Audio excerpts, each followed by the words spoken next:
Well, it's Father's Day weekend coming up, a great opportunity to grab the family, get out on the boat, enjoy some quality time, or maybe grab Dad and go out to the beach.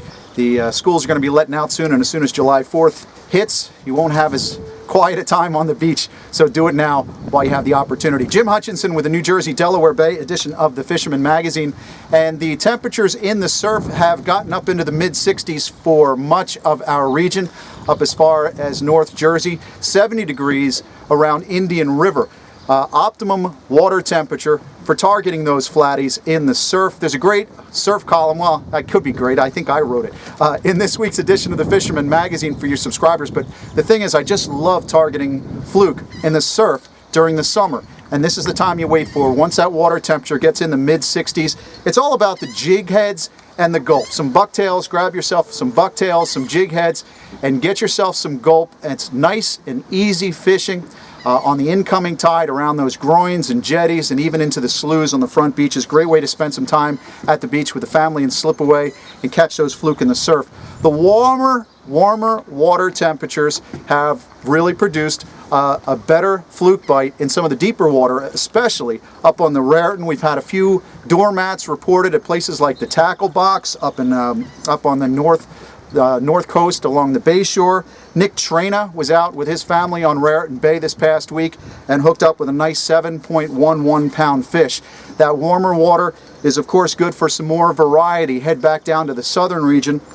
We had Captain Jack on the Fish Hawk. He runs out of Lewis Harbor Marina. Had a mix of flatties, one drum, and some croaker out of Lewis Harbor. Those croaker reports are starting to come in along the Delaware Bay. We're also getting a few kingfish reported in the surf along the South Jersey coast, as well as into Delaware and Maryland along the coast. It's been a mix of fluke and sea bass on the party boats. Party boat action from the Big Mohawk up in North Jersey. Combination of fluke and sea bass on these trips. Down South Jersey, the Cape Queen was getting out on the wreck fishing, doubleheader black sea bass. So the action is there. Don't forget, in New Jersey, the 15 fish limit on black sea bass ends at the end of this month, June 30th. So if you're going to get in on the biscuits, do it right now. Get a party boat out this weekend. Great opportunity. Grab a hold of Dad or grab your sons and daughters and head out and grab some of those black sea bass before we lower our bag limit down to just a couple of fish later on this summer. Striped bass, we've still got some striped bass reports, and last kick of some good fish. Earlier this week, talking about the surf, Surf City Bait and Tackle had Bob Windus of Pennsylvania. Came in, soaked a bunker chunk in mid-island and hooked up with a pretty nice striper, while Adam Aguiar was bucktailing and a nice fat bass at Island Beach State Park early in the week. Hooked up with this nice fish, weighed in at Murphy's Hook House. I'm not having luck myself bucktailing the stripers, but maybe this is the weekend. There are some bunker and bass still piling up, and we've gotten some good reports, especially on the central northern Jersey coast. You pluggers up in Monmouth County, keep an eye out. When those winds die down and go offshore, you've got a good weekend perhaps next couple of days, but those bunker are still getting harassed by big bass. They were out around Monmouth Beach last report we had. So look for Deal, Monmouth Beach, that area. If you get an opportunity, lower light conditions, late afternoon, early evening, those fish are there. Dave Ertl proved that.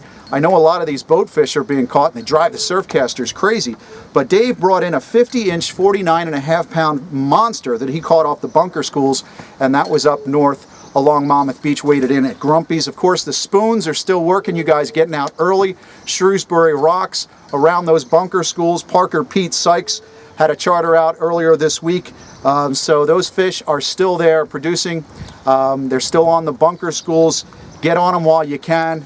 And predominantly, again, the last we've reported, as you're listening to this on Friday, the last we've heard of those bunker schools are up around the Monmouth Beach area.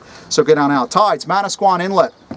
You've got a Friday high tide 10:30, Saturday 11:24, and on Sunday it's just a little afternoon. So if you're going to plan your weekend around the tides, that's what you're looking at. As far as the weather goes, NOAA forecast out of Philly, showers expected overnight. Friday, most of the day Friday looks good. Saturday, terrific, mostly sunny, maybe a chance of showers, especially late in the afternoon. Sunday's right along the fence. And as far as our NOAA offshore forecast, it looks pretty nice the next couple of days. Sunday is the bad looking day.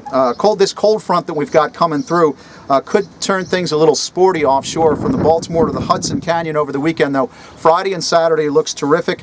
The boats are getting out, the fish are there. Canyon Runner's been mixing it up at the canyons, mix of all kinds of tuna, yellowfin, bigeye, bluefin. Don Jack and crew had some fresh tuna for dinner on Monday. So the tuna are there. Take advantage of that. Got to say, the catch of the week comes to us from Bill Toohey. He sent this along. His son Aiden, age 11 years old. They had just gotten the boat ready for the summer. First day out, they didn't bring the tackle box, so they had what they stored on the boat from the season before. Young Aiden had a blowfish rig on a half-nod rod and reel that he received and tangled with this 63-pound black drum this past week at Little Egg. So there are still a few straggler drum around. Congratulations, Aiden. This is a heck of a catch, especially on a blowfish rig. And from the just missed category, of course, the South Jersey Shark Tournament this weekend, this past weekend, Bill Craig and his crew battled this 498-pound thresher for about 3.5 hours before they got it on the boat. They missed the weigh-in by about a half an hour. This would have been the top shark in this week's tournament. Still made some great stakes. Check out this week's edition of the Fisherman magazine in the South Jersey Report down around Cape May. We've got the lineup from how folks did in the South Jersey Shark Tournament this past weekend. Of course, as a subscriber, you're getting those weekly reports, the comprehensive reports, but they're all posted online. So if you want to check out the latest reports, check out the tide and weather, take a look at the Dreamboat leaderboard. It's all at thefisherman.com. Log in and check it out. And if you're a subscriber, of course, you can get the reports from New England and the New York edition as well. Until next week, catch them up. Enjoy your Father's Day weekend from The Fisherman and thefisherman.com. To receive the latest fishing reports, subscribe to The Fisherman's YouTube page. Click subscribe, then click the settings button and check Send Me Updates. You'll now receive notifications of the latest Fisherman YouTube videos and reports. If you're already a subscriber, make sure you've checked Send Me Updates in the settings so you receive the latest notifications.